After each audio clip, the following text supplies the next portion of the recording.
साथ ही आज हमारे बीच उपस्थित हैं असम के माननीय राज्यपाल श्री लक्ष्मण प्रसाद आचार्य जी, असम के माननीय मुख्यमंत्री डॉक्टर हिमंता बिस्वा शर्मा जी, भारत सरकार के बंदरगाह, नौ परिवहन और जलमार्ग विभाग के माननीय मंत्री श्री सर्बानंद सोनोवाल जी, भारत सरकार के नागरिक उड्डयन मंत्री श्री किंजरापू राम मोहन नायडू जी, भारत सरकार के विदेश एवं वस्त्र मंत्रालय के माननीय राज्य मंत्री श्री पोबिट्रो मार्गरेटा जी एवं अन्य गण्यमान्य अतिथिगण, नमस्कार। देवियों सज्जनों, लोकप्रिय गोपीनाथ बोरदोलोई अंतर्राष्ट्रीय हवाई अड्डे के नवनिर्मित टर्मिनल के शुभ उद्घाटन समारोह में आयोजक की ओर से मैं आप सभी का पुनः हार्दिक स्वागत व अभिनंदन करती हूँ। श्रद्धाभाजन राइज, आजिर এই ঐতিহাসিক অনুষ্ঠানলৈ আয়োজকসকলৰ হৈ মই আপোনাসবক আন্তৰিকতাৰে আদৰণি জনাইছোঁ। अब मैं असम के माननीय मुख्यमंत्री जी से हमारे परम आदरणीय प्रधानमंत्री जी का अभिवादन करने के लिए अनुरोध करती हूँ। माननीय मुख्यमंत्री जी एक गामोसा से माननीय प्रधानमंत्री जी का अभिनंदन करेंगे। धन्यवाद महोदय। अब माननीय प्रधानमंत्री जी को लोकप्रिय गोपीनाथ बोरदोलोई की एक अहोम खाम शैली की पोर्ट्रेट भेंट की जा रही है। यह असम के स्वर्णिम धागे मोगा रेशम पर उकेरी गई है, जो सोने की आभा और प्राकृतिक रंगों से अलंकृत हैं।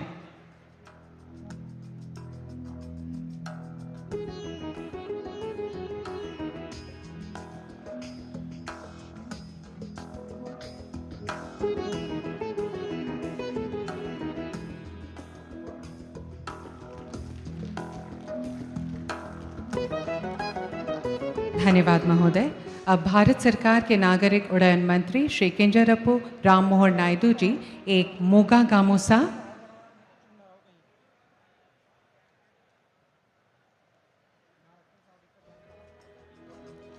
और लोकप्रिय गोपीनाथ बोरदोलोई अंतर्राष्ट्रीय हवाई अड्डे की एक त्रिआयामी स्मृति चिन्ह माननीय प्रधानमंत्री जी को भेंट कर रहे हैं।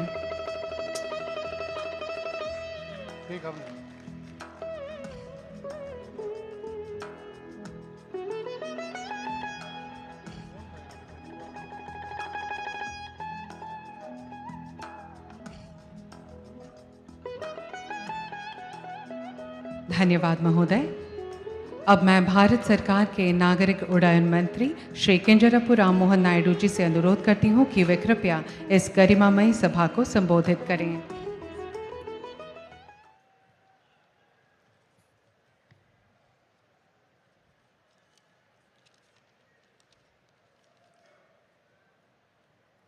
माननीय प्रधानमंत्री श्री नरेंद्र मोदी जी, राज्यपाल श्री लक्ष्मण प्रसाद आचार्य जी, मुख्यमंत्री श्री हिमंता बिस्वा शर्मा जी, केंद्रीय मंत्री हमारे सर्बानंद सोनोवाल जी, प्रद्युत जी और मंच पर उपस्थित सभी सम्मान्य सहयोगीगण, जनप्रतिनिधिगण, अधिकारीगण और मेरे प्यारे असम के भाइयों और बहनों, आप सभी को मेरा हृदयपूर्वक नमस्कार।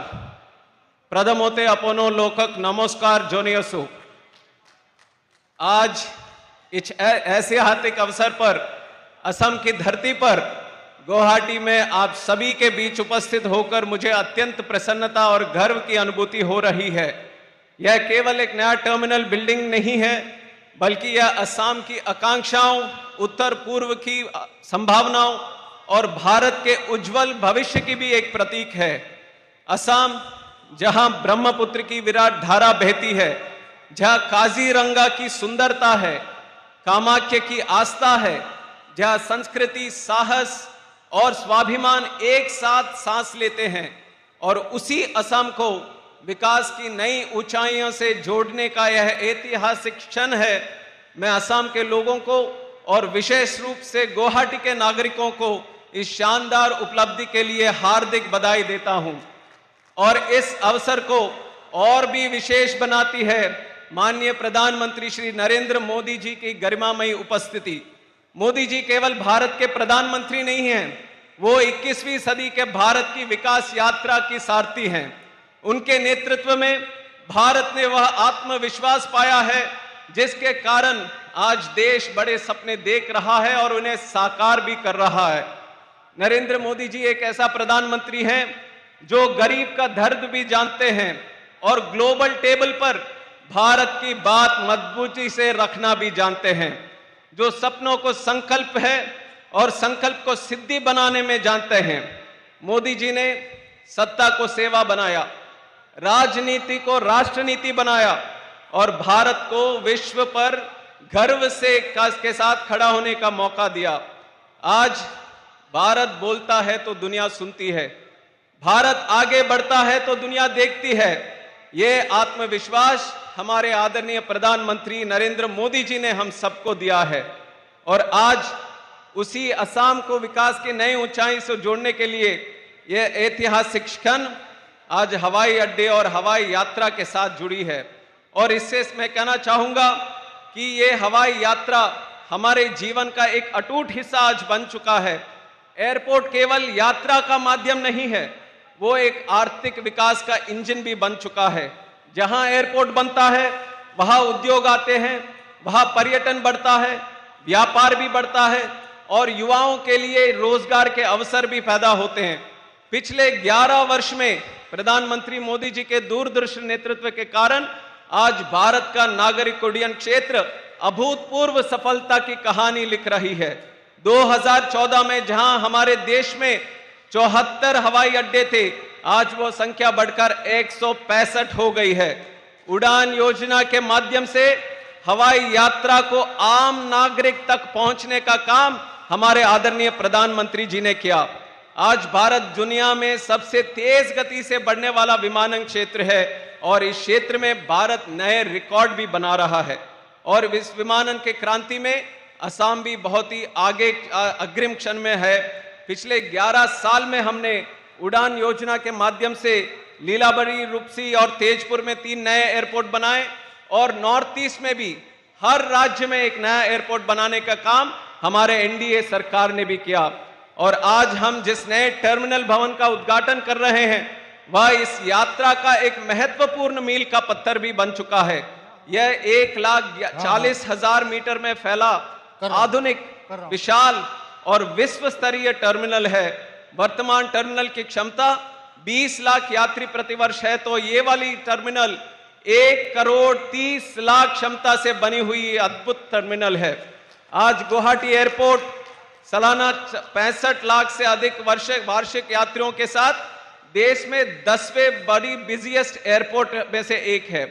इस टर्मिनल का केवल देखिएगा आप भी कभी, इस टर्मिनल को केवल देखने वाली चीज ही नहीं, इसको महसूस भी करने वाली एक अद्भुत एक टर्मिनल बनाया है।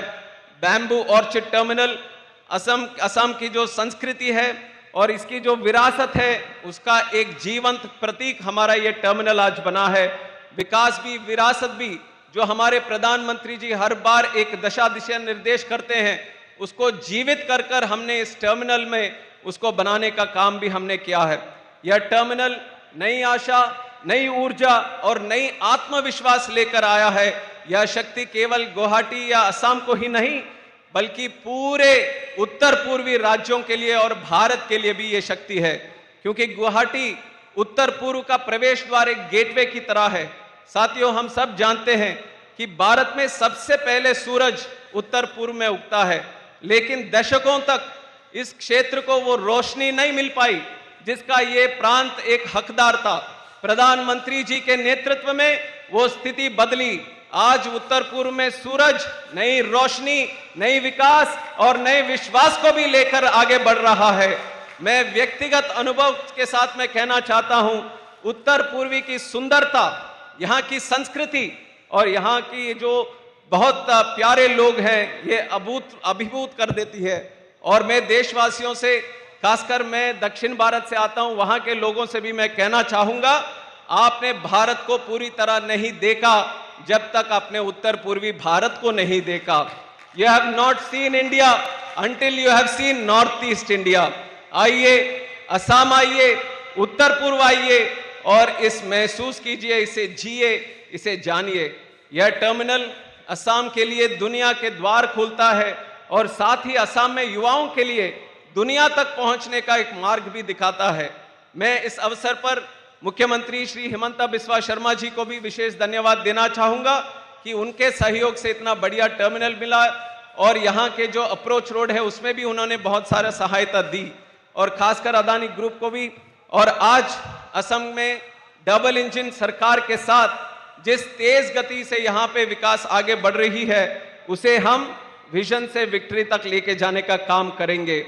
अंत में मैं असम के युवाओं से मैं कहना चाहूंगा, प्रधानमंत्री जी ने जो अद्भुत अवकाश हमारे भारत के युवाओं के लिए दिया है, इतना सशक्त हम सबके लिए बना है, स्किल इंडिया हो, स्टार्टअप इंडिया हो, स्टैंड अप इंडिया हो, डिजिटल इंडिया हो, इस तरह के विजन के साथ इतने सारे अवसर हमारे लिए खड़े किए हैं। अब समय है अपने पंख फैलाने का और ऊंची उड़ान भर के आत्मविश्वास के साथ आत्मनिर्भर भारत बनाने का, विकसित भारत भी बनाने का। इसके लिए मैं आप सबको फिर से धन्यवाद देना चाहता हूं। इस मौके के आने के लिए और इतना शानदार कार्यक्रम बनाने के लिए मैं फिर से असम के सारे लोगों को बधाई देते हुए विराम लेता हूं। जय हिंद, जय भारत।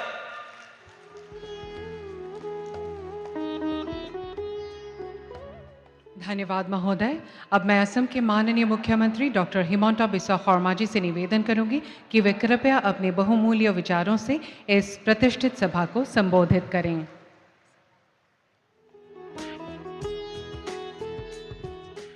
সকলোৰে খবৰ ভালনে বেয়া? ভালনে বেয়া? তেতিয়ালে মোৰ লগত সকলোৱে একেলগে ক'ব, ভাৰত মাতা কি, ভাৰত মাতা কি, নৰেন্দ্ৰ মোদী, নৰেন্দ্ৰ মোদী। বহুত বহুত ধন্যবাদ। আজিৰ সভাত আমাৰ মাজত উপস্থিত থাকি আমাক সকলোকে গুৱাহাটী আন্তৰ্জাতিক বিমানবন্দৰৰ নতুন টাৰ্মিনেল উপহাৰ দিয়া বিশ্বৰ আটাইতকৈ জনপ্ৰিয় নেতা প্ৰধানমন্ত্ৰী শ্ৰী নৰেন্দ্ৰ মোদী ডাঙৰীয়া, অসমৰ ৰাজ্যপাল শ্ৰী লক্ষ্মণ প্ৰসাদ আচাৰ্য ডাঙৰীয়া, মাননীয় কেন্দ্ৰীয় বিমান পৰিবহণ মন্ত্ৰী শ্ৰী ৰামমোহন নাইডু ডাঙৰীয়া, ভাৰত চৰকাৰৰ সন্মানীয় মন্ত্ৰী সৰ্বানন্দ সোণোৱাল ডাঙৰীয়া, ৰাজ্যিক মন্ত্ৰী পবিত্ৰ মাৰ্ঘেৰিটা ডাঙৰীয়া, আদানী গ্ৰুপৰ অধ্যক্ষ শ্ৰী গৌতম আদানী ডাঙৰীয়া, লোকপ্ৰিয় গোপীনাথ বৰদলৈৰ সুযোগ্য সন্তান বলিন বৰদলৈ ডাঙৰীয়া, অসম চৰকাৰৰ সন্মানীয় মন্ত্ৰী, সাংসদ আৰু বিধায়কসকল, উপস্থিত ৰাইজ, আই মাতৃসকল আৰু যুৱক যুৱতী বন্ধু বান্ধৱীসকল, আজি আমাৰ ৰাজ্যখনৰ বাবে এটা গৌৰৱ আৰু আনন্দৰ দিন। অলপ আগতে ভাৰতৰ মাননীয় প্ৰধানমন্ত্ৰী শ্ৰী নৰেন্দ্ৰ মোদী ডাঙৰীয়াই ভাৰত ৰত্ন লোকপ্ৰিয় গোপীনাথ বৰদলৈ আবক্ষ মূৰ্তি উন্মোচন কৰিছিলে আৰু তাৰ লগে লগে গুৱাহাটী বিমানবন্দৰৰ নতুন টাৰ্মিনেল বিল্ডিঙৰ শুভ উদ্বোধন কৰিছিলে। আমি সকলোৱে জানো যে আন্তৰ্জাতিক বিমানবন্দৰৰ এই টাৰ্মিনেলটো অসমৰ বাঁহেৰে ইয়াক নিৰ্মাণ কৰা হৈছে, কপৌ ফুলৰ আৰ্হিৰে ইয়াক নিৰ্মাণ কৰা হৈছে আৰু কাজিৰঙাকে ধৰি আমাৰ ৰাজ্যখনৰ জৈৱ বৈচিত্ৰ্য সন্মুখত ৰাখি এই সুন্দৰ টাৰ্মিনেল বিল্ডিং নিৰ্মাণ কৰা হৈছে। এই টাৰ্মিনেল বিল্ডিং কেইবছৰমান আগলৈকে অসমে এনেকুৱা অত্যাধুনিক টাৰ্মিনেল বিল্ডিং দেখা পাব তাক আমি চিন্তাও কৰিব পৰা নাছিলোঁ। আজি প্ৰধানমন্ত্ৰী নৰেন্দ্ৰ মোদী ডাঙৰীয়াৰ আশীৰ্বাদত আজি আমি গুৱাহাটীত এনে এক বিমানবন্দৰ লাভ কৰিছোঁ যে ই দেশৰ ভিতৰতে এটা অন্যতম সুন্দৰ বিমানবন্দৰলৈ ৰূপান্তৰিত হ'ব। আমাৰ গুৱাহাটী বিমানবন্দৰত 1,30,00,000 যাত্ৰীয়ে বছৰত অহা যোৱা কৰাৰ সুবিধা পাব আৰু তাৰ লগে লগে এই বিমানবন্দৰৰ আৰু নতুন টাৰ্মিনেল বনোৱাৰো ব্যৱস্থা ইয়াতে সন্নিবিষ্ট কৰা হৈছে। এই টাৰ্মিনেল বিল্ডিঙৰ লগে লগে আমাৰ ইয়াতে এটা এৰো হাব 60 একৰ মাটিত নিৰ্মাণ কৰা হ'ব। হোটেল, কনভেনশ্যন চেণ্টাৰ বিভিন্ন ধৰণৰ ইয়াত সংযোজন হ'ব। নিবনুৱা যুৱক যুৱতীক কৰ্ম সংস্থাপনৰ বাবে MRO, পাইলট ট্ৰেইনিঙৰ বাবে সিমুলেশ্যন চেণ্টাৰ, এনে বহুত ব্যৱস্থাই এই গুৱাহাটী বিমানবন্দৰত আমি দেখা পাম। প্ৰধানমন্ত্ৰী নৰেন্দ্ৰ মোদী ডাঙৰীয়াৰ প্ৰচেষ্টাত আজি আমাৰ ৰাজ্যখনে চৌদিশে আগবাঢ়িছে। যোৱাবাৰ তেখেত আমাৰ মাজলৈ আহিছিল, আমাক গুৱাহাটী ৰিং ৰোডৰ উপহাৰ দিছিলে। কেইমাহমান আগতে তেখেতে আমাক আহি নুমলীগড় সুধানগৰত বাঁহৰ পৰা ইথানেল বনোৱা এটা নতুন ব্যৱস্থা, নতুন কাৰখানা আমাক উপহাৰ দিছিল। এইবাৰ প্ৰধানমন্ত্ৰী নৰেন্দ্ৰ মোদী ডাঙৰীয়াই গুৱাহাটী বিমানবন্দৰৰ টাৰ্মিনেল উদ্বোধনৰ লগে লগে অহাকালি তেখেতে নামৰূপলৈ যাব আৰু নামৰূপতো 12 লাখ মেট্ৰিক টন উৎপাদন কৰিব পৰা এটা সাৰ কাৰখানাৰ ভূমি পূজন প্ৰধানমন্ত্ৰী ডাঙৰীয়াৰ কৰকমলেৰে আৰম্ভ হ'ব। আজি আমাৰ বাবে, অসমৰ বাবে এটা ডাঙৰ গৌৰৱৰ দিন যে অহাকালি প্ৰধানমন্ত্ৰী নৰেন্দ্ৰ মোদী ডাঙৰীয়াই গুৱাহাটীৰ বৰাগাঁৱত অসম আন্দোলনৰ জাতীয় শ্বহীদসকলৰ স্মৃতিত আমি নিৰ্মাণ কৰা শ্বহীদ স্তম্ভলৈও যাব আৰু ভাৰতৰ তেখেত প্ৰথম প্ৰধানমন্ত্ৰী হ'ব যোনে অসম আন্দোলনৰ বীৰ শ্বহীদসকললৈ শ্ৰদ্ধাঞ্জলি জ্ঞাপন কৰিব। আমাৰ বাবে প্ৰধানমন্ত্ৰী ডাঙৰীয়াৰ এই অসম ভ্ৰমণ অত্যন্ত গুৰুত্বপূৰ্ণ আৰু এখন নতুন অসমৰ প্ৰতিচ্ছবি আজি আমি স্পষ্টভাৱে সন্মুখত দেখা পাইছো। অহা জানুৱাৰী মাহত তেখেতে আমাৰ মাজলৈ আকৌ আহিব। কাজিৰঙাৰ ওপৰত এলিভেটেড কৰিডৰ 32 কিলোমিটাৰৰ এলিভেটেড কৰিডৰ নিৰ্মাণৰ কাম আৰম্ভ কৰিবলৈ তেখেত আমাৰ মাজলৈ আহিব আৰু গেলেফু আৰু কোকৰাঝাৰৰ মাজত নতুন ৰেল লাইন নিৰ্মাণৰ আঁচনিও তেখেতৰ কৰকমলেৰে জানুৱাৰী মাহত আৰম্ভ হ'ব। জানুৱাৰী মাহতে তাৰ পিছত ফেব্ৰুৱাৰী মাহত আমি প্ৰধানমন্ত্ৰী ডাঙৰীয়াক অসমলৈ আকৌ নিমন্ত্ৰণ কৰিছো যাতে তেখেতৰ কৰকমলেৰে গুৱাহাটী আৰু উত্তৰ গুৱাহাটীৰ মাজত থকা ব্ৰহ্মপুত্ৰ দলঙৰ শুভ উদ্বোধন হ'ব পাৰে আৰু বৰাক উপত্যকাত নতুন দলু বিমানবন্দৰৰো আধাৰশিলা স্থাপন হ'ব পাৰে। আমি অসমীয়াই এই সময়ছোৱাত যিমান উন্নতি দেখিছো কেতিয়াও আমি আগতে ইমান উন্নতি দেখা নাছিলো। এই উন্নতি আমি কাৰ বাবে দেখা পাইছো? এয়া হৈছে আমাৰ প্ৰধানমন্ত্ৰী নৰেন্দ্ৰ মোদী ডাঙৰীয়াৰ নেতৃত্বৰ বাবে অসমৰ প্ৰতি থকা তেখেতৰ অযুত মৰমৰ বাবে। মই সকলোকে অনুৰোধ কৰিম, আপোনালোকে সকলোৱে নিজৰ স্থানত থিয় হৈ প্ৰধানমন্ত্ৰী ডাঙৰীয়াক এটা বিশাল হাত চাপৰিৰে আপোনালোকে প্ৰধানমন্ত্ৰী ডাঙৰীয়াক সম্বৰ্ধনা জনাওক।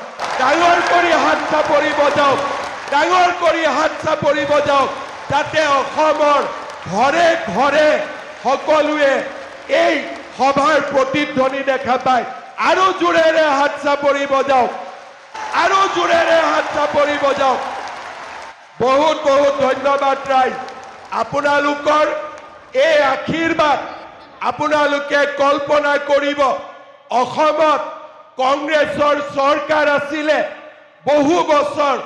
লোকপ্ৰিয় গোপীনাথ বৰদলৈ কংগ্ৰেছৰ প্ৰথম মুখ্যমন্ত্ৰী আছিলে, কিন্তু তেওঁলোকে যেতিয়া দেশ চলাইছিলে কেতিয়াও লোকপ্ৰিয় গোপীনাথ বৰদলৈ আজি যেনেকে নৰেন্দ্ৰ মোদী ডাঙৰীয়াই সন্মান জনাইছে আগত কেতিয়াও কোনো প্ৰধানমন্ত্ৰী বাজপেয়ী ডাঙৰীয়াক বাদ দি কোনেও গোপীনাথ বৰদলৈ দেৱক এনেকে সন্মান জনোৱা নাছিলে অসম আন্দোলনৰ শ্বহীদসকলক সন্মান জনোৱা এয়া ভাৰতৰ প্ৰথমগৰাকী প্ৰধানমন্ত্ৰী হ'ব অসমৰ কাৰণে ব্ৰহ্মপুত্ৰৰ ওপৰত দলং শোধনাগাৰ সাৰ কাৰখানা সেমি কণ্ডাক্টৰ এই গোটেইবিলাক এখন নতুন অসমৰ নিৰ্মাণ আজি প্ৰধানমন্ত্ৰী ডাঙৰীয়াৰ নেতৃত্বত আমি দেখা পাইছো কেতিয়াবা মই কওঁ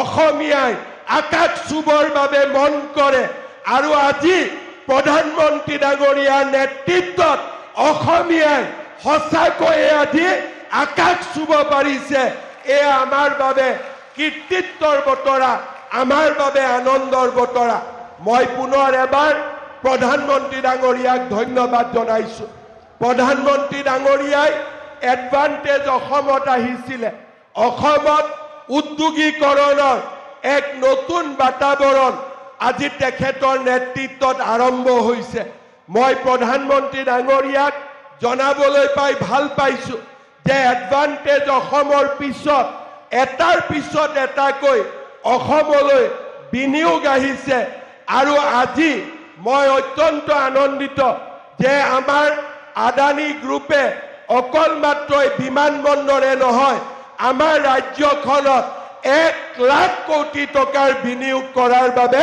তেখেতসকলে আজি সংকল্প লৈছে মই এই সুযোগতে তেখেতসকললৈ ধন্যবাদ জনাইছো ভাৰত চৰকাৰৰ অসামৰিক বিমান বিভাগৰ মন্ত্ৰী শ্ৰী ৰামমোহন নাইডু ডাঙৰীয়াকো মই ধন্যবাদ জনাইছো আৰু মই আশা কৰিছো যে আজি গুৱাহাটী বিমানবন্দৰৰ এটা টাৰ্মিনেল নিৰ্মাণ হ'ল তেওঁলোকে কৈছে যে 2032ত আমি দ্বিতীয় টাৰ্মিনেল নিৰ্মাণ কৰিম কিন্তু মোৰ বিশ্বাস মোদী ডাঙৰীয়াৰ নেতৃত্বত আমাৰ ৰাজ্যখনত যিদৰে উন্নয়ন আৰম্ভ হৈছে 2032ত নহয় 2028তে আমাৰ দ্বিতীয় টাৰ্মিনেলৰ প্ৰয়োজনীয়তা আহি পৰিব কাৰণ এতিয়া অসম হ'ল শান্তিৰ দেশ অসম হ'ল প্ৰগতিৰ দেশ অসম হ'ল বিকাশৰ দেশ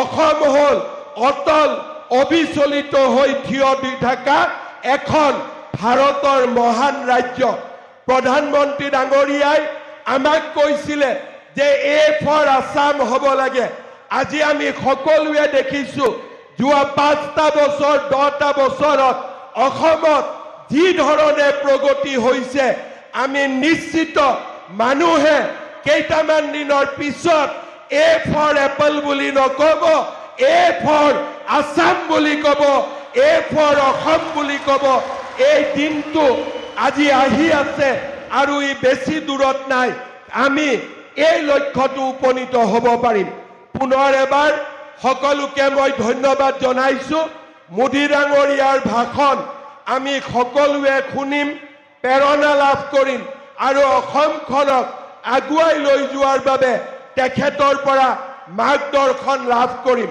মই পুনৰ এবাৰ সকলোকে আকৌ এবাৰ ধন্যবাদ জনাই মই মোৰ বক্তব্যৰ সামৰণি মাৰিছো মোৰ লগত আকৌ এবাৰ ক'ব ভাৰত মাতা কি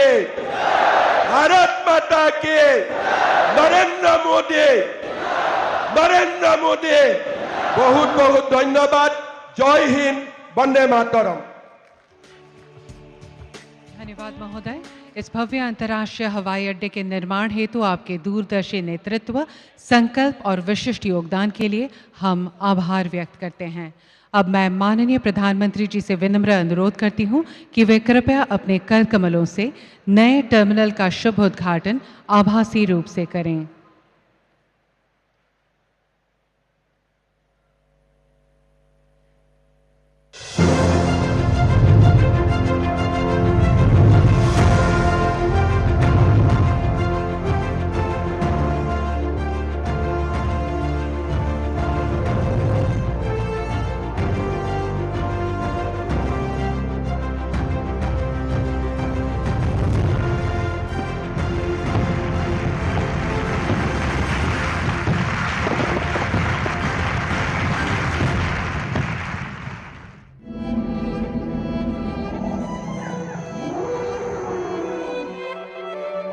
অসম।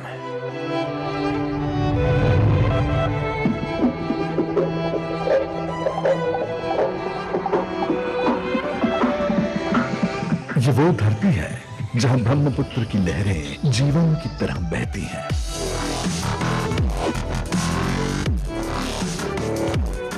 बोलियां, संस्कृति और परंपराएं कण कण में सांस लेती हैं। जहां लोगों के विचार और अद्भुत सोच विकास को नई दिशाएं देते हैं। असम की यही शक्ति जब से प्रधानमंत्री नरेंद्र मोदी जी के सबका साथ सबका विकास के विजन से जुड़ी है, तब से ये सड़कों से पुलों तक, कनेक्टिविटी से आधुनिक सुविधाओं तक विकास के रूप में दिखने लगी है। और आज इसी कड़ी में एक नया अध्याय जुड़ रहा है, जब असम के लोकप्रिय गोपीनाथ बोरदोलोई इंटरनेशनल एयरपोर्ट को दूसरे टर्मिनल का उपहार मिल रहा है। भला जब प्रधानमंत्री नरेंद्र मोदी जी की सोच से देश में कोई विशाल इंफ्रास्ट्रक्चर बने और उसमें लोकल भारतीय कला की झलक न हो, ऐसा कभी हो सकता है? जो असम के विकास का नया दौर शुरू हो चुका है। असम ट्रेड और टूरिज्म का बड़ा सेंटर बनेगा। हम मिलकर विकसित असम बनाएंगे, विकसित भारत बनाएंगे।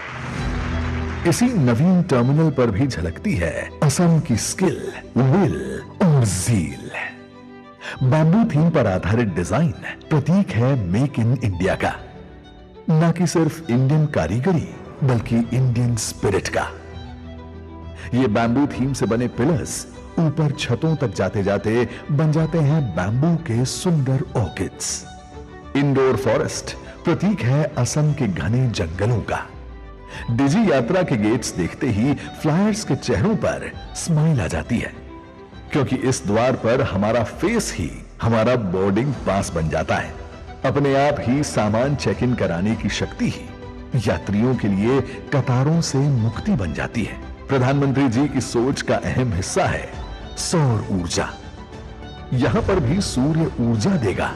नॉर्थ ईस्ट की अद्भुत झलक यात्री यहां के सिंबॉलिक एयरपोर्ट विलेज में पाएंगे। टर्मिनल 2 के जुड़ जाने से अब लोकप्रिय गोपीनाथ बोरदोलोई इंटरनेशनल एयरपोर्ट की पैसेंजर कैपेसिटी 34 लाख से बढ़कर लगभग 1 करोड़ 31 लाख प्रति वर्ष हो जाएगी। इससे यात्री सुविधा तो बढ़ेगी ही, असम के आर्थिक ग्रोथ को भी गति मिल जाएगी।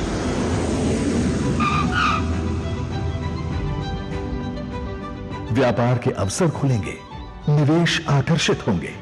यहां की संस्कृति, हस्तशिल्प और लोक कला देश ही नहीं विदेशों तक पहुंचेगी और हमारे भारतीय होने के गर्व को और भी ज्यादा बढ़ाएगी। जय भारत, जॉय आई अहोम। धन्यवाद महोदय। अब मैं माननीय प्रधानमंत्री जी से सादर अनुरोध करती हूँ कि वे कृपया अपने अमूल्य एवं प्रेरणास्पद संबोधन से इस ऐतिहासिक अवसर को स्मरणीय बनाएं।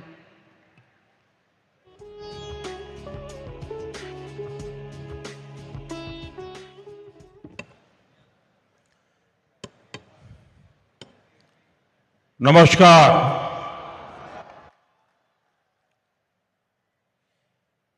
लुइट पोरिया, राइजोलोई, मूर श्रद्धा, अरुम मरोम जासीसु असम के गवर्नर लक्ष्मण प्रसाद आचार्य जी, मुख्यमंत्री हेमंता बिश्वा शर्मा जी, केंद्र में मेरे सहयोगी हमारे पूर्व मुख्यमंत्री सर्बानंद सोनोवाल जी, राम मोहन नायडू जी, मुरलीधर मोहोल जी, पवित्रा मार्गरीटे जी, असम सरकार के मंत्रीगण, अन्य महानुभाव, भाई और बहनों,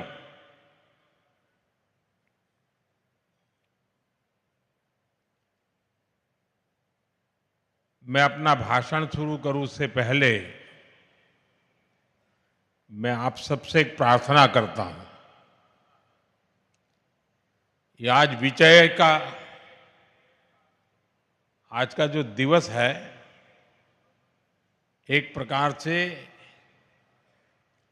विकास के उत्सव का दिवस है और ये सिर्फ असम नहीं, पूरे नॉर्थ ईस्ट के विकास का उत्सव है। और इसलिए मेरी आपसे प्रार्थना है कि अपना मोबाइल फोन निकालिए, उस पर फ्लैश लाइट चालू कीजिए और सबके सब इस विकास उत्सव में भागीदार बनिए। हर एक के मोबाइल फोन का लाइट जलना चाहिए। देखिए तालियों की गूंज से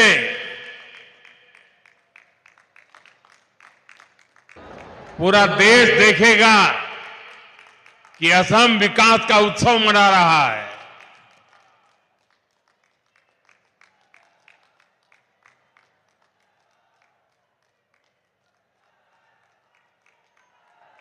जब विकास का प्रकाश पहुंचता है तो जिंदगी की हर राह नई ऊंचाइयों को छूने लग जाती है। बहुत बहुत धन्यवाद सबका।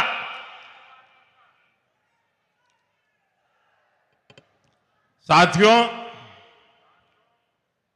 असम की धरती से मेरा लगाव, यहां के लोगों का प्यार और स्नेह और खासकर असम और पूर्वोत्तर की मेरी माताओं बहनों का अपनापन, ये मुझे निरंतर प्रेरित करते हैं, पूर्वोत्तर के विकास के हमारे संकल्प को ताकत देते हैं। मैं देख रहा हूं आज एक बार फिर असम के विकास में नया अध्याय जुड़ रहा है और ऐसे में भारत रत्न भूपेन दा की पंक्तियां बहुत सटीक हो जाती है।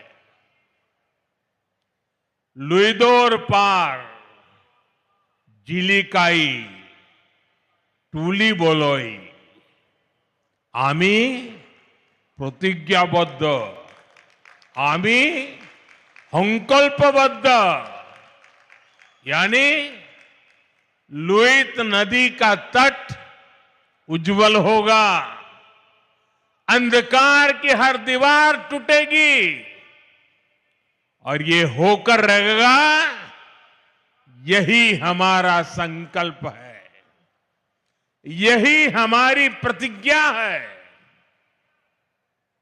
साथियों, भूपेन दा की ये पंक्तियां केवल एक गीत नहीं थी, ये असम को प्यार करने वाली हर महान आत्मा का संकल्प था। और आज ये संकल्प हमारे सामने सिद्ध हो रहा है। जैसे असम में विशाल ब्रह्मपुत्र की धाराएं कभी नहीं रुकती, वैसे ही बीजेपी की डबल इंजन सरकार में यहां विकास की धारा भी अनवरत बह रही है। आज लोकप्रिय गोपीनाथ बोरदोलोई एयरपोर्ट के नए टर्मिनल का उद्घाटन हमारे इस संकल्प का प्रमाण है। मैं सभी असम वासियों को, देश के लोगों को इस नई टर्मिनल बिल्डिंग के लिए बहुत बहुत बधाई देता हूं। बहनों और भाइयों, अब से कुछ देर पहले मुझे गोपीनाथ बोरदोलोई जी की प्रतिमा का अनावरण करने का सौभाग्य मिला है। बोरदोलोई जी असम के पहले मुख्यमंत्री थे, असम का गौरव थे, असम की पहचान, असम का भविष्य और असम के हित उन्होंने कभी भी इससे समझौता नहीं किया। उनकी ये प्रतिमा आने वाली पीढ़ियों को प्रेरित करती रहेगी, उनमें असम को लेकर गौरव की भावना जगाएगी। साथियों, आधुनिक एयरपोर्ट जैसी सुविधाएं, कनेक्टिविटी का आधुनिक इंफ्रास्ट्रक्चर, ये किसी भी राज्य के लिए नई संभावनाओं और नए अवसरों के गेटवे होते हैं। ये राज्य के बढ़ते आत्मविश्वास और लोगों के भरोसे के स्तंभ होते हैं। आप भी जब देखते हैं कि असम में इतने शानदार हाईवे बन रहे हैं, एयरपोर्ट बन रहे हैं, तो आप भी कहते हैं अब जाकर असम के साथ न्याय होना शुरू हुआ है। वरना साथियों, कांग्रेस की सरकारों के लिए असम और पूर्वोत्तर का विकास उनके एजेंडे में ही नहीं था। कांग्रेस की सरकारें और उनमें बैठे लोग कहते थे, असम और पूर्वोत्तर में जाता ही कौन है। कांग्रेस कहती थी असम को, पूर्वोत्तर को आधुनिक एयरपोर्ट की, हाईवेज और बेहतर रेलवेज की जरूरत क्या है। इसी सोच की वजह से कांग्रेस ने दशकों तक इस पूरे क्षेत्र की उपेक्षा की। साथियों, कांग्रेस 6-7 दशक तक जो गलतियां करती रही और मोदी एक एक करके उसको सुधार रहा है। मोदी कहता है, कांग्रेस वाले नॉर्थ ईस्ट जाए या न जाए, मुझे तो नॉर्थ ईस्ट और असम आते ही अपने लोगों के बीच होने का एहसास होता है। मोदी के लिए असम का विकास ये जरूरत भी है, जिम्मेदारी भी है और इसकी जवाबदेही भी है। और इसलिए साथियों, बीते 11 वर्षों में असम और नॉर्थ ईस्ट के लिए लाखों करोड़ रुपयों की विकास परियोजनाएं शुरू हुई है। आज असम आगे भी बढ़ रहा है और नए कीर्तिमान भी गढ़ रहा है। मुझे जानकर अच्छा लगा कि असम भारतीय न्याय संहिता लागू करने में देश में नंबर 1 राज्य बना है। असम ने 50 लाख से ज्यादा स्मार्ट प्रीपेड मीटर लगाकर भी एक नया रिकॉर्ड बनाया है। कांग्रेस के समय में असम में बिना पर्ची, बिना खर्ची के सरकारी नौकरी मिलना असंभव था, लेकिन आज यहां हजारों युवाओं को बिना पर्ची, बिना खर्ची नौकरी मिल रही है। भाजपा की सरकार में असम की संस्कृति को हर मंच पर बढ़ावा दिया जा रहा है। मैं भूल नहीं सकता जब पिछले साल 13 अप्रैल को गुवाहाटी स्टेडियम में 11,000 से ज्यादा कलाकारों ने एक साथ बिहू नृत्य किया था। इस घटना को गिनीज वर्ल्ड रिकॉर्ड में दर्ज किया गया है। ऐसे ही नए रिकॉर्ड बनाते हुए असम तेजी से आगे बढ़ रहा है। साथियों, अब इस नई टर्मिनल बिल्डिंग से गुवाहाटी और असम की क्षमता और ज्यादा बढ़ जाएगी। इस टर्मिनल पर हर साल करीब 1.25 करोड़ से ज्यादा यात्री सफर कर सकेंगे, यानी बड़ी संख्या में पर्यटक भी असम आ सकेंगे।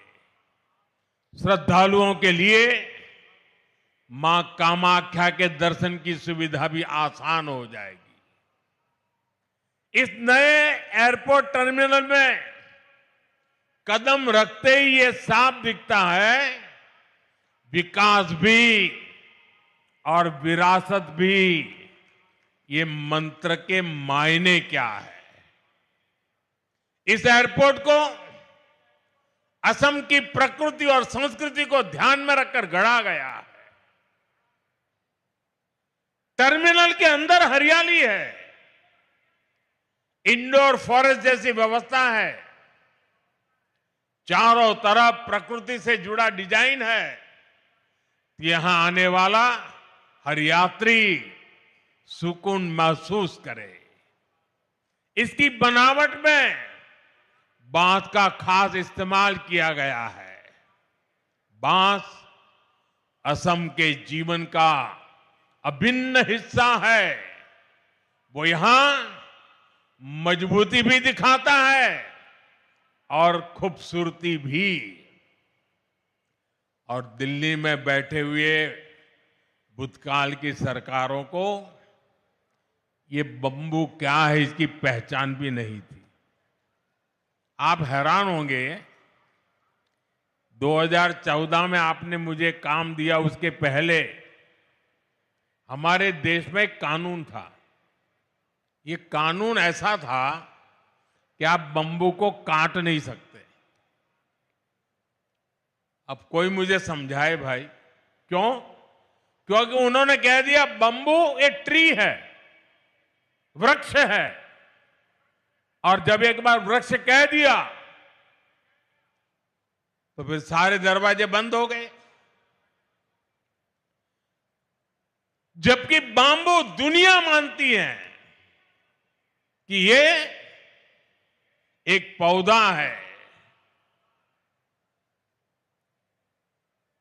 और हमने कानून हटाया और ग्रास की कैटेगरी में, जो सचमुच में बंबू की पहचान है, उसमें लाया। और तब जाकर के आज ये बांबू से इतनी बड़ी भव्य इमारत निर्माण हुई है। और आज अगर आप सोशल मीडिया देखोगे तो दुनिया भर में भारत के एयरपोर्ट की रचनाओं की चर्चा हो रही है। साथियों, इंफ्रास्ट्रक्चर के इस विकास का बहुत बड़ा संदेश भारत की विकास यात्रा की पहचान बन रहा है। इससे उद्योगों को बढ़ावा मिलता है, निवेशकों को कनेक्टिविटी का भरोसा मिलता है, लोकल प्रोडक्ट्स को दुनिया भर में पहुंचाने का रास्ता खुलता है, और सबसे बड़ा भरोसा उस युवा को मिलता है जिसके लिए नए अवसर पैदा होते हैं। और इसलिए आज हम असम को असीम संभावनाओं की इस उड़ान पर आगे बढ़ते देख रहे हैं। साथियों, आज भारत को देखने का दुनिया का नजरिया बदला है और भारत की भूमिका भी बदली है। भारत अब दुनिया की तीसरी सबसे बड़ी अर्थव्यवस्था बनने जा रहा है। 11 साल के भीतर भीतर ये कैसे हुआ? साथियों, इसमें बहुत बड़ी भूमिका आधुनिक इंफ्रास्ट्रक्चर के विकास की है। भारत 2047 की तैयारी कर रहा है। विकसित भारत के संकल्प को सिद्ध करने के लिए हम इंफ्रास्ट्रक्चर पर फोकस कर रहे हैं। और सबसे अहम बात यह है कि विकास के इस महान अभियान में देश के हर राज्य के हर क्षेत्र की भागीदारी है। हम पिछड़ों को प्राथमिकता दे रहे हैं। देश का हर राज्य एक साथ प्रगति करे और विकसित भारत के मिशन में अपना योगदान दे। हमारी सरकार इस दिशा में काम कर रही है और मुझे खुशी है कि आज असम और पूर्वोत्तर हमारे इस मिशन का नेतृत्व कर रहे हैं। हमने एक्ट ईस्ट पॉलिसी के जरिए पूर्वोत्तर को प्राथमिकता दी और आज हम असम को भारत के ईस्टर्न गेटवे के रूप में उभरता देख रहे हैं। असम भारत को आसियान देशों से जोड़ने के लिए ब्रिज की भूमिका निभा रहा है। ये शुरुआत अभी बहुत आगे तक जाएगी और असम कई क्षेत्रों में विकसित भारत का इंजन बनेगा। साथियों, आज असम और पूरा नॉर्थ ईस्ट भारत के विकास का नया प्रवेश द्वार बन रहा है। मल्टी मॉडल कनेक्टिविटी के संकल्प ने इस क्षेत्र की दिशा और इसकी दशा दोनों बदली है। असम में नए पुल बनाने की रफ्तार, नए मोबाइल टावर लगाने की स्पीड, विकास के हर काम की गति सपनों को हकीकत में बदल रही है। ब्रह्मपुत्र पर बने पुलों ने असम की कनेक्टिविटी को नई मजबूती और नया आत्मविश्वास दिया है। आजादी के बाद के 6-7 दशक में यहां केवल 3 बड़े पुल बन पाए थे, लेकिन पिछले 1 दशक में 4 नए मेगा ब्रिज पूरे किए गए हैं। इनके अलावा कई ऐतिहासिक परियोजनाएं आकार ले रही है। बोगीबील और ढोला सदिया जैसे सबसे लंबे पुलों ने असम को रणनीतिक रूप से और अधिक सशक्त बना दिया है। रेलवे कनेक्टिविटी में भी एक क्रांतिकारी बदलाव आया है। बोगीबील ब्रिज के शुरू होने से अपर असम और देश के बाकी हिस्सों के बीच की दूरी सिमट गई है। गुवाहाटी से न्यू जलपाईगुड़ी तक चलने वाली वंदे भारत एक्सप्रेस ने यात्रा के समय को कम कर दिया है। देश में वाटरवेज के विकास का फायदा भी असम को मिल रहा है। कार्गो ट्रैफिक में 140% की बढ़ोतरी हुई है। इस बात का प्रमाण है कि ब्रह्मपुत्र केवल नदी नहीं बल्कि आर्थिक शक्ति का प्रवाह है। पान्नू में पहली शिप रिपेयर सुविधा विकसित हो रही है। वाराणसी से डिब्रूगढ़ तक चलने वाली गंगा विकास क्रूज को लेकर उत्साह है। इसे north east global cruise tourism के मानचित्र पर स्थापित हो गया है। साथियों, कांग्रेस की सरकारों ने असम और पूर्वोत्तर को विकास से दूर रखने का जो पाप किया था, उसका बहुत बड़ा खामियाजा देश की सुरक्षा, एकता और अखंडता को उठाना पड़ा।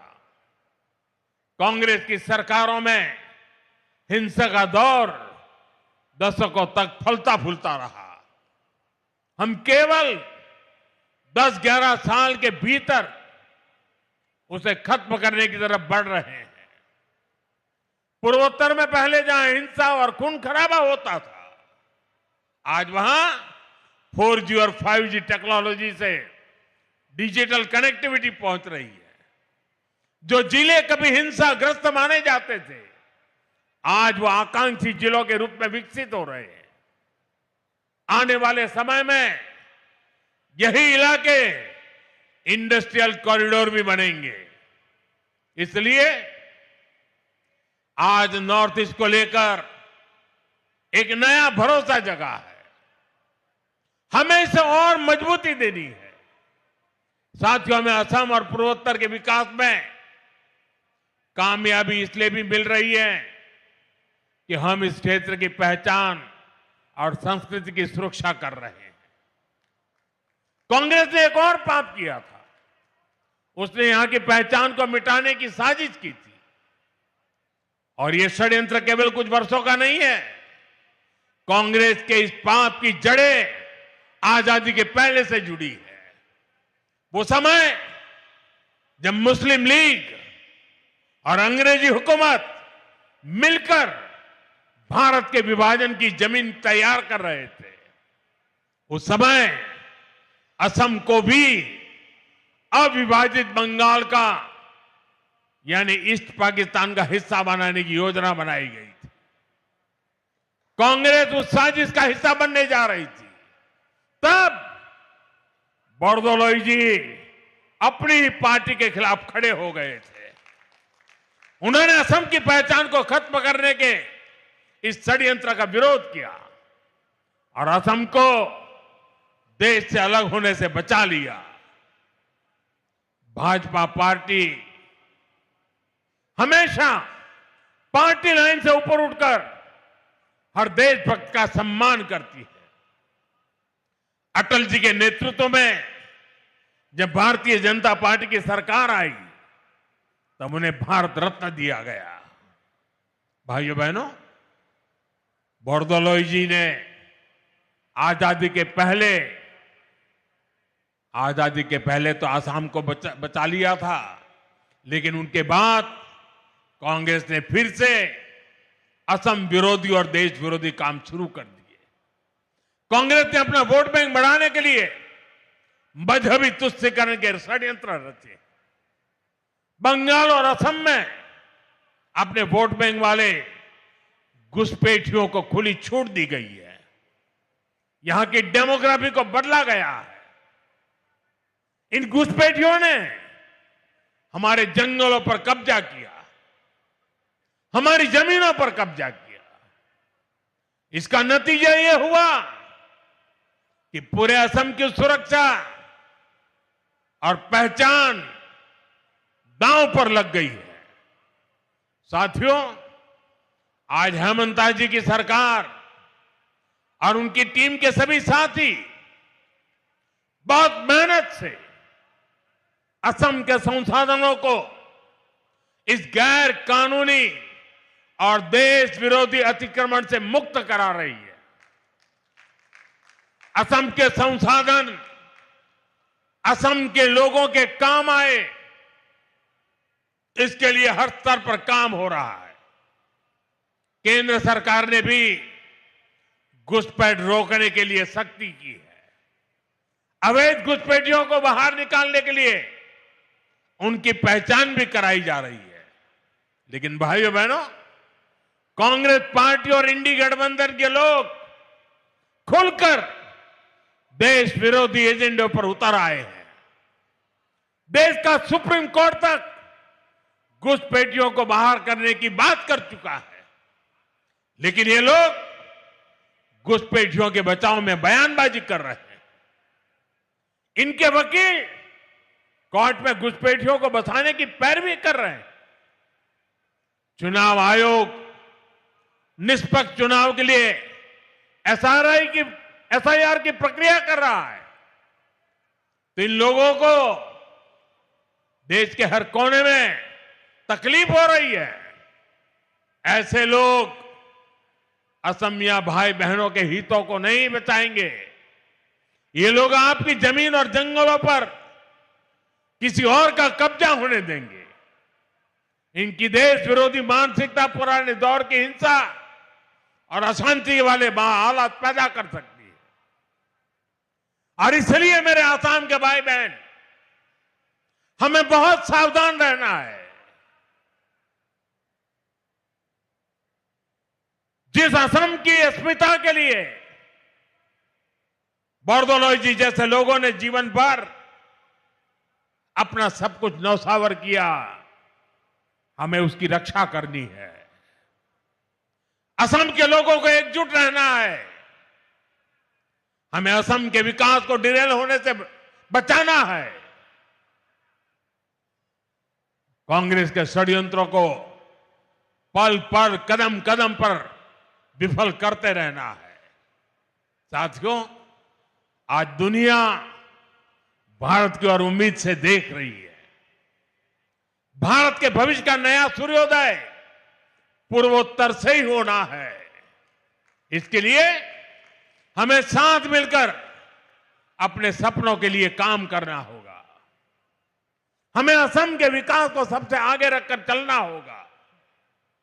मुझे विश्वास है हमारे सामूहिक प्रयास असम को नई ऊंचाई पर ले जाएंगे। हम विकसित भारत के सपने पूरा करेंगे और विकसित असम से विकसित भारत का रास्ता बनने वाला है। इसी कामना के साथ मैं एक बार फिर नए टर्मिनल की बधाई देता हूं। आप सबका बहुत बहुत धन्यवाद। मेरे साथ बोलिए, वंदे वंदे वंदे वंदे वंदे वंदे वंदे।